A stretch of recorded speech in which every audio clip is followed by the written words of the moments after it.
നമസ്കാരം. ഊർജ്ജ ഉപഭോഗം വർദ്ധിച്ചു വരികയും ഇന്ധന ലഭ്യത കുറഞ്ഞു വരികയും ചെയ്യുന്ന കാലഘട്ടത്തിലാണല്ലോ സംഭവിച്ചിരിക്കുന്നത്. അതിനാൽ ഈ അവസരത്തിൽ റിന്യൂവബിൾ ആയ ഊർജ്ജത്തിന്റെ ഉപയോഗം നമ്മൾ മുന്നോട്ട് കൊണ്ടുവരികയും കൂടാതെ നമ്മുടെ പരിസ്ഥിതി കോട്ടത്തിനൊന്നിനെ മാറ്റാൻ സാധിച്ചാലോ ഈ ഒരു ആശയമാണ് ഞങ്ങൾ ഇന്നിവിടെ പ്രാവർത്തികമാക്കുന്നത്.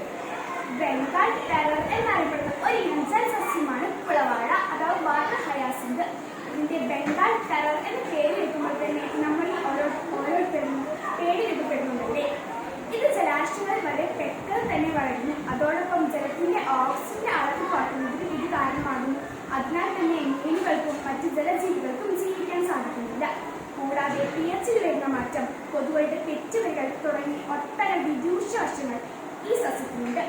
എന്നാൽ ഈ വാട്ടർ ഹയാസിൻ ഉപയോഗപ്പെടുത്തി നമ്മുടെ മാനവരാശിക്ക് ഉപകാരപ്രദമാകുന്ന ഇന്ധനമാക്കി മാറ്റിയുള്ള പ്ലാന്റ്സ് മാതൃകയാണ് ഇത്. സർ, ഈ കാണുന്ന ഭാഗമാണ് വെയർ ഹൗസ്. ഇവിടെ നമ്മൾ ശേഖരിക്കുന്ന കുളവാഴ ഉണക്കി സൂക്ഷിക്കുന്ന സ്ഥലമാണ്.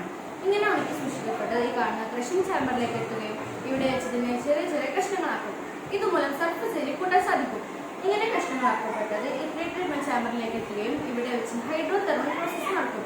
ഇത് ലിഗ്നിൻ എന്ന ഓർഗാനിക് പോളിമറിനെ വേർതിരിക്കാനാണ്. നേരത്തെ പറഞ്ഞതുപോലെ ലിഗ്നിനെ ഇവിടെ വെച്ച് വേർതിരിച്ചെടുക്കുന്നു. ശേഷം ഈ കാണുന്ന ഫിൽട്രേഷൻ ടാങ്കിൽ വെച്ച് അവരെ ഒന്നുകൂടി അയച്ചെടുക്കുകയാണ് ചെയ്യുന്നത്.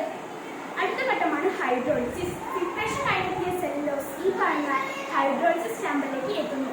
ഇവിടെ വെച്ച് രാസസംയുക്തങ്ങൾ ജലമായി പ്രവർത്തിച്ച് അതിന്റെ രാസബന്ധനം നശിച്ച് അതിന്റെ കോംപ്ലക്സ് ആയി മാറുന്നു. ഇതുമൂലം നമുക്ക് സിമ്പിൾ ഷുഗർ ലഭിക്കുന്നു. ഇത്തരത്തിൽ നമുക്ക് ലഭിക്കുന്ന ഷുഗർ ഈ കാണുന്ന ഫെർമെന്റേഷൻ ടാങ്കിലേക്ക് എത്തുകയും ഇവിടെ വെച്ച് ഈസ്റ്റ് പോലുള്ള എൻസൈമുകൾ സൈഡിൽ ഫെർമെന്റേഷൻ നടത്തുകയും ചെയ്യുന്നു. ഇതുമൂലം സിമ്പിൾ ഷുഗർ എന്നത് ബയോ എഥനോളായി മാറി നമുക്ക് ലഭിക്കുന്നു.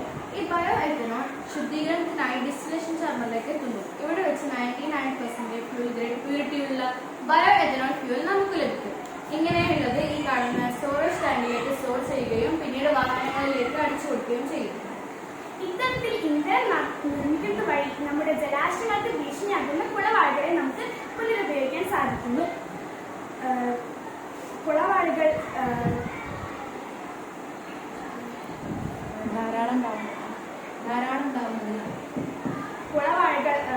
ധാരാളം കാണപ്പെടുന്നത് കൊണ്ട് തന്നെ ഇതിന് ലഭ്യത വളരെ കൂടുതലാണ്. ഇതുമൂലം ധാരാളം ജോലി സാധ്യതകളും ഉണ്ട്. കുളവാഴകൾ ഉള്ള ജലാശയങ്ങൾക്ക് ചുറ്റുവട്ടത്തിൽ ജീവിക്കുന്നവർക്ക് ഇതിന്റെ ഏജന്റായി വർക്ക് ചെയ്യാവുന്നതാണ്. അതുമൂലം ഇതൊരു തൊഴിൽ മാർഗവുമാകുന്നു. നന്ദി, നമസ്കാരം.